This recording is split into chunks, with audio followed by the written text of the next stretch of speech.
Madame, Monsieur, bonsoir et merci de nous rejoindre sur la première. Je suis ravie de vous retrouver. Voici les titres de votre journal. Tahei Auti Am Orea, c'est la fédération créée par plusieurs associations de protection de l'île pour contrer les projets immobiliers. Pas moins de 70 membres se sont réunis pour une cérémonie culturelle.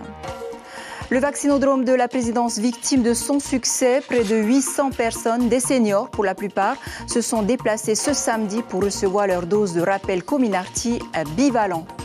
Et puis le Téléthon a rassemblé une fois de plus les bénévoles, 370 000 francs. C'est la somme collectée ce matin rien que par les sapeurs-pompiers de Tahiti. La barre des 1,2 million de l'an passé a-t-elle été franchie? C'est ce que nous allons savoir avec notre invité Ernest Marchal, le coordinateur du Téléthon, que nous allons rejoindre tout à l'heure à la mairie de Papeete. Bonsoir. Enfin, le centre pénitentiaire de Tatoutou nous a ouvert ses portes pour une messe œcuménique particulière. À l'approche des fêtes de Noël, la direction octroie quelques libertés aux détenus les plus méritants. Mais avant d'aller plus loin, à Am-Orea, souvenez-vous, il y a un an, le pays présentait dans son schéma d'aménagement général le développement de projets hôteliers et immobiliers entre Vaiar et Tem'a, la fédération Tahei Auti Am-Orea, qui regroupe des associations de protection de l'île, tente de stopper les opérations. Il s'était près de 70 membres ce matin sur la plage de To'oatea, un rassemblement symbolique auquel ont assisté Kaline Liénard et Jacques Damour. Une reconnexion à ses traditions et à sa culture pour comprendre le combat mené. Cette journée débute par un hommage aux ancêtres et aux dieux des éléments, des prières et des chants pour demander leur aide dans cette mission. On est aussi les jeunes de demain et si on veut garder notre patrimoine, on est obligé d'être présent. C'est important, ça témoigne justement de notre respect pour la culture polynésienne et notamment sur notre intérêt à protéger la nature de Montréal. Puisque nos savoir-faire ancestraux pourraient être les solutions d'avenir afin de préserver l'environnement, et ce poteau en est la symbolique. Faire rappeler à la population, faire rappeler au pays, faire rappeler à tous ceux qui ont de l'argent. On n'a pas besoin de votre argent, on a besoin de notre terre, on a besoin de notre culture. Pour qui? Pour nos enfants, pour nos arrière-petits-enfants et pour l'infini de nos enfants. Cette liane de Auti a été tressée pour montrer leur attachement à la terre-mère nourricière et leur respect envers la nature et ses éléments. On ne nage pas pour faire du bruit, on ne nage pas pour frapper l'eau, simplement dans le silence pour rappeler notre respect total à la mer, à notre lagon, mais également à tout ce qui vit dans l'eau. Alors la fédération Tahei Auti Am-Orea souhaite protéger ces terres de la plage de Tem'a à la pointe Teavaro, car une dizaine de projets immobiliers ou hôteliers sont en plein développement à Mo-Orea. Les manifestations sont importantes, mais c'est le travail de fond surtout qu'on fait derrière avec le recueil de signatures, avec notamment la demande d'une consultation populaire pour Tem'a et le combat que nous menons hélas au tribunal contre la SNC Peto pour les remblais sauvages qu'elle a pu faire sur cette terre et bien d'autres combats encore. Prochain combat prévu lundi au tribunal où la fédération compte demander une expertise d'impact écologique sur les 10 remblais sauvages. On vous l'annonçait hier soir, le vaccinodrome de la présidence a ouvert ses portes ce matin. Plus de 800 personnes se sont déplacées pour avoir leur dose de rappel Comirnaty bivalent, en plus de celui de la grippe saisonnière. À 3 semaines des fêtes, il est plus que nécessaire d'appliquer les gestes barrières dans les lieux bondés. Sur place, Carmen Domé, Jérôme Lee. C'est ma 5e dose de rappel, plus le vaccin contre la grippe. C'est ma 3e. Pour me protéger moi, protéger les autres, protéger tous ceux avec lesquels je suis en contact. Donc c'est pour le bien de tout le monde. Je ne pense pas qu'à moi. Je pense que c'est une bonne chose, donc je le fais. Oui, tout à fait. Aujourd'hui, je prends aussi la grippe, oui. Mieux vaut se faire prendre soin de soi. Du moment qu'on ne paye pas, c'est l'essentiel. La santé avant tout, toutes les choses. Omicron, grippe, bronchiolite, est-il possible d'être contaminé par plusieurs virus en même temps? Si pour l'heure, nous connaissons une brève accalmie, la cinquantaine d'agents administratifs du territoire, eux, ne chôment pas. Je suis chargée d'approvisionner les vaccins sur les tables de vaccination. Donc, je me dois de vérifier le stock en fait sur chaque stand Et entre-temps, on a des demandes particulières. Donc, on est là pour servir le public, donc je m'en occupe aussi. Dans l'Hexagone, les contaminations repartent à la hausse. Un nouveau variant d'Omicron gagne du terrain en France, en Asie du Sud-Est et en Amérique du Nord, d'où les campagnes de rappel vaccinal. Nous utilisons depuis quelques semaines, comme partout ailleurs, un nouveau vaccin, un vaccin Pfizer bivalent, qui a la spécificité de protéger contre la souche d'origine Yunnan de Chine et le variant Omicron qui circule aujourd'hui sur l'ensemble des pays de la planète. D'accord, et qui est présent ici, bien évidemment. 726 personnes ont été vaccinées du Pfizer bivalent, 514 contre la grippe saisonnière. Pour rappel, l'épidémie n'a pas disparu et le virus continue de tuer. Et parmi les nombreuses actions en faveur du Téléthon, comme chaque année, les soldats du feu se mobilisent. Ce matin, une quinzaine de pompiers bénévoles issus de plusieurs casernes de Tahiti sont venus au centre-ville récolter de l'argent auprès des automobilistes, des piétons, des commerçants. Ils sont allés jusqu'à Punaoia en quelques heures. Ils ont récolté 370 000 francs qui, vous le savez, seront reversés à l'AFM. On écoute Vair Atoa Baner, représentant de la Fédération polynésienne des pompiers, au micro de Carmen Doum et Jérôme Lee. Aujourd'hui, on a une quinzaine de sapeurs-pompiers. Donc, c'est des sapeurs-pompiers qui sont ici, qui sont issus de plusieurs centres d'incendie et de secours. Donc, on a des pompiers de FAA, des aéroports, de Papara, de Travaux. Donc, on a un petit comité de pompiers qui se sont mis à disposition dans leur temps de repos. On va juste tout simplement essayer de récolter au maximum. Donc, c'est l'objectif qu'on s'est fixé aujourd'hui. Et l'argent collecté ce matin a été remis au centre d'appel qui se trouve à la mairie de Papeete, où nous rejoignons Ernest Marshall, coordinateur du Téléthon. Ernest, vous avez collecté 1,2 million l'an passé. Avez-vous une estimation des fonds collectés au moment où l'on se parle ? Oui, Yarna Chiquita. Et effectivement, à cette heure-ci, nous avons dépassé les 2 millions 100 de francs pacifiques et nous n'avons pas encore terminé dans les récoltes que nous comptons espérer, ou du moins qui nous ont été promises. Voilà. Comme vous avez pu le constater et le dire, les pompiers se sont mobilisés. Aujourd'hui, en un temps record, ont pu collecter plus de 370 000 francs pacifiques et ainsi des personnes sont venues aussi physiquement nous remettre des chèques, nous remettre de l'argent ici même à la mairie. C'est dire le soutien que les Polynésiens apportent encore au Téléthon, malgré le peu de temps en termes de préparation que dont nous avons pu disposer pour cette session. Voilà. L'inflation touche tous les Polynésiens. On est aussi à quelques jours des fêtes de fin d'année. Est-ce que les gens donnent moins du coup ? C'est fort possible, mais je ne le pense pas. Personnellement, il y a effectivement ce problème d'inflation et de crise économique qui touche tout un chacun. Mais on a pu constater quand même que les gens donnaient, et que certains même ont donné beaucoup.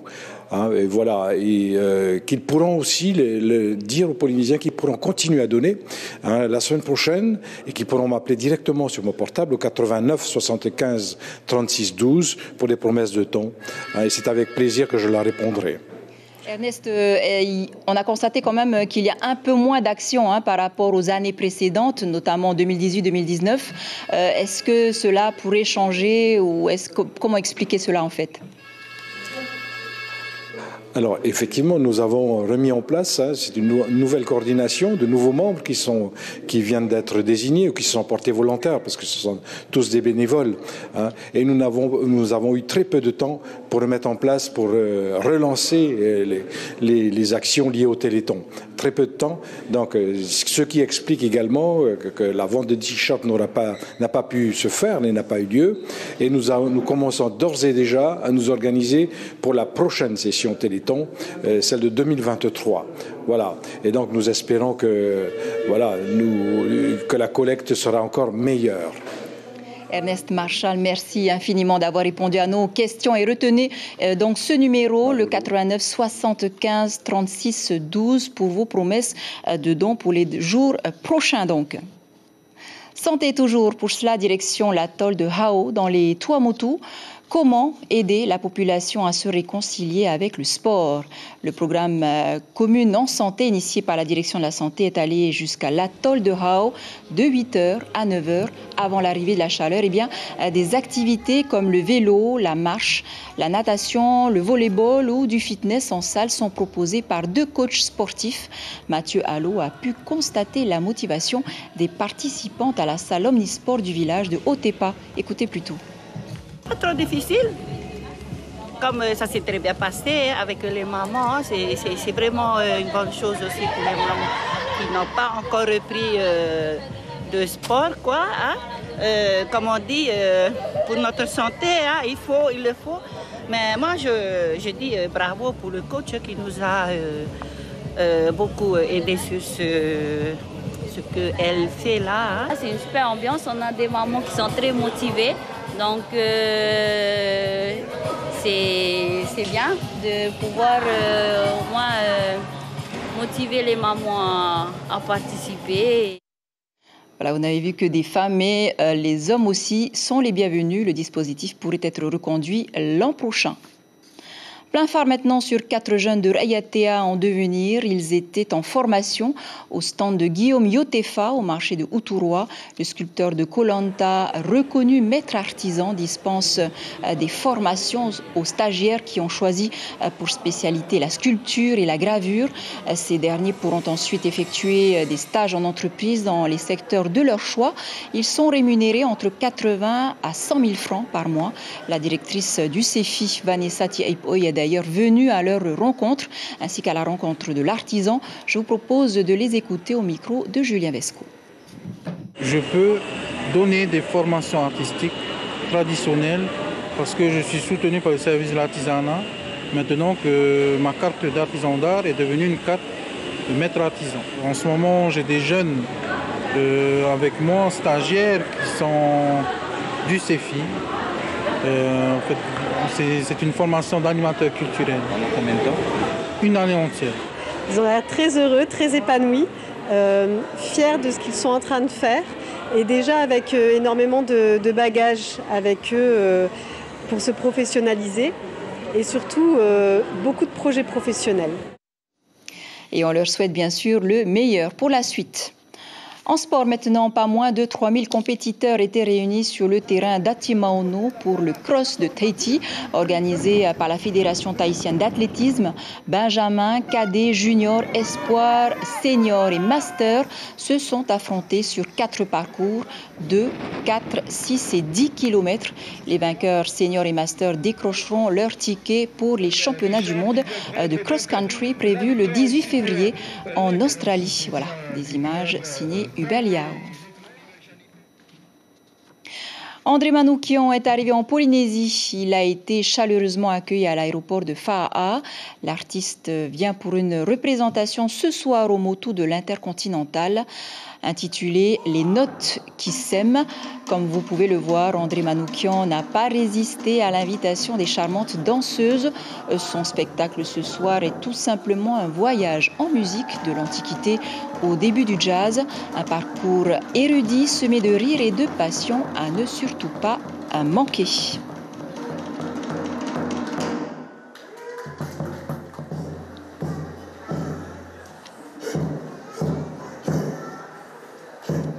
Et pour clore ce journal, ce message d'amour et de paix donné ce matin lors de la messe œcuménique organisée au centre pénitentiaire de Tatutu à Papeari. Le président du pays ainsi que les représentants des différentes confessions religieuses du Fénois ont d'abord assisté à la chorale de l'église adventiste, mais c'est surtout celle des détenus de Tatutu qui a retenu toute l'attention. Ismaël Tahiata, Hubert Liao.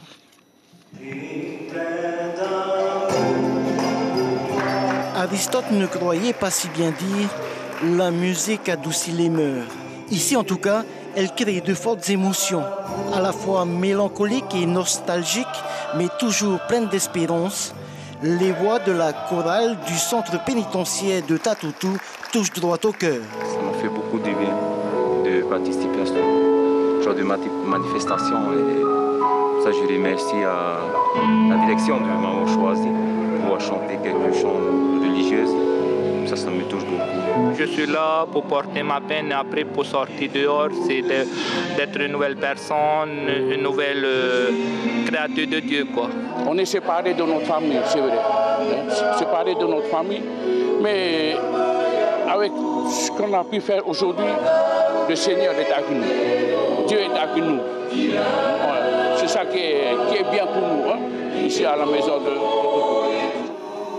Les voix de la chorale adventiste vibrent à l'unisson, partageant ainsi avec l'assistance leur vision d'amour et de paix. En tout cas, c'est le message d'aujourd'hui que les gens qui vont sortir de Tatoto deviennent bien meilleurs qu'ils l'ont été par le passé. Des concerts privés lors de la dernière semaine de décembre, des rendez-vous au parloir plus nombreux entre les détenus et leurs familles. Pour la direction de Tatoto, l'esprit de Noël doit perdurer malgré tout. Il y a également beaucoup de permissions de sortir qui vont être données aux personnes détenues pour la période des fêtes. Il y a un vrai travail autour de l'application des peines sur cette question qui permet au maximum de gens de pouvoir être à l'extérieur. La période de Noël, la période de Nouvel An, c'est quand même ça l'essentiel. Le centre de détention de Tatoto rassemble 345 détenus. Pour des raisons de sécurité, seuls 112 d'entre eux ont été autorisés à assister à la messe œcuménique d'aujourd'hui. Voilà, c'est ainsi que se referme cette édition dont je vous rappelle l'information principale. Tahei Autiam Oria, c'est la fédération créée par plusieurs associations de protection de l'île pour contrer les projets immobiliers. Pas moins de 70 membres se sont réunis pour une cérémonie culturelle sur la plage de Tem1. Voilà pour l'essentiel de l'actualité. Merci de nous rester fidèles. 6h30, vos infos radio. Juste après ce journal, La Reine et le Conquérant, suivi de Blacklist. Belle nuit sur la première. On se quitte sur ces images et ce message que la plage de Tem1 reste intacte. À demain.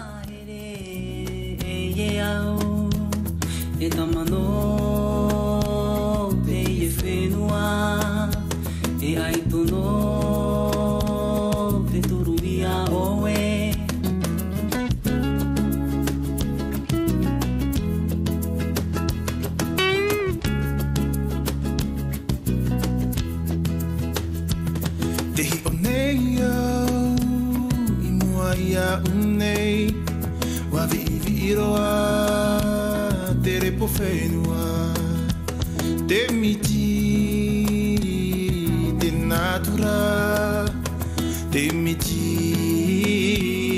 te natura ma oie oe ma oie.